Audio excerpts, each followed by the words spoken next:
بسم اللہ الرحمن الرحیم۔ السلام علیکم ورحمۃ اللہ وبرکاتہ۔ آج کی میری اس ویڈیو کا موضوع ہے تبوک کے سفر میں قوم سمود کی بستی پر گزر۔ ایک بہت ہی اہم واقعہ غزوہ تبوک کے متعلق۔ غزوہ تبوک ایک مشہور غزوہ ہے اور نبی اکرم صلی اللہ علیہ وسلم کا آخری غزوہ ہے۔ حضور اقدس صلی اللہ علیہ وسلم کو اطلاع ملی کہ روم کا بادشاہ مدینہ منورہ پر حملہ کرنے کا ارادہ کر رہا ہے اور بہت بڑا لشکر لے کر شام کے راستے سے مدینہ کو آ رہا ہے۔ اس خبر پر 5 رجب سن 9 ہجری 5 شعبہ کو نبی کرم صلی اللہ علیہ وسلم اس کے مقابلہ کے لیے مدینہ طیبہ سے روانہ ہو گئے۔ زمانہ سخت گرمی کا تھا اور مقابلہ بھی سخت تھا، اس لیے حضور اقدس صلی اللہ علیہ وسلم نے صاف اعلان فرما دیا تھا کہ روم کے بادشاہ سے مقابلہ کے لیے چلنا ہے، تیاری کر لی جائے۔ اور حضور صلی اللہ علیہ وسلم نے خود اس کے لیے چندہ فرمانا شروع کیا۔ یہی لڑائی ہے جس میں حضرت ابوبکر صدیق رضی اللہ تعالی عنہ گھر کا سارا سامان لے آئے، اور جب ان سے پوچھا گیا کہ گھر والوں کے لیے کیا چھوڑا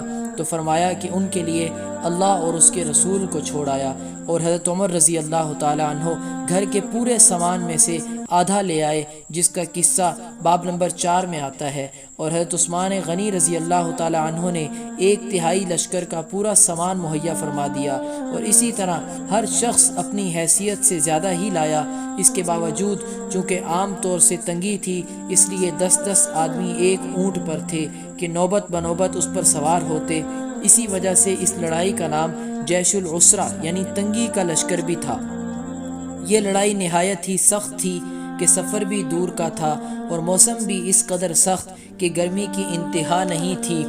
اور اس کے ساتھ ہی مدینہ طیبہ میں کھجور کے پکنے کا زمانہ زور پر تھا کہ سارے باغ بالکل پکے ہوئے کھڑے تھے، اور کھجور ہی پر مدینہ طیبہ والوں کی زندگی کا زیادہ دار و مدار تھا کہ سال بھر کی روزی جمع کرنے کا گویا یہی زمانہ تھا۔ ان حالات میں یہ وقت مسلمانوں کے لیے نہایت سخت امتحان کا تھا کہ ادھر اللہ کا خوف، حضور صلی اللہ علیہ وسلم کا ارشاد جس کی وجہ سے بغیر جائے نہ بنتی تھی، اور دوسری جانب یہ ساری دقتیں کہ ہر وقت مستقل روک تھی، بالخصوص سال بھر کی محنت اور پکے پکائے درختوں کا یوں بے یار و مددگار چھوڑ جانا جتنا مشکل تھا وہ ظاہر ہے، مگر اس سب کے باوجود اللہ کا خوف ان حضرات پر غالب تھا۔ اس لیے بجز منافقین اور معذورین، جن میں عورتیں اور بچے بھی داخل تھے، اور وہ لوگ بھی جو بضرورت مدینہ طیبہ میں چھوڑے گئے یا کسی قسم کی سواری نہ مل سکنے کی وجہ سے روتے ہوئے رہ گئے تھے،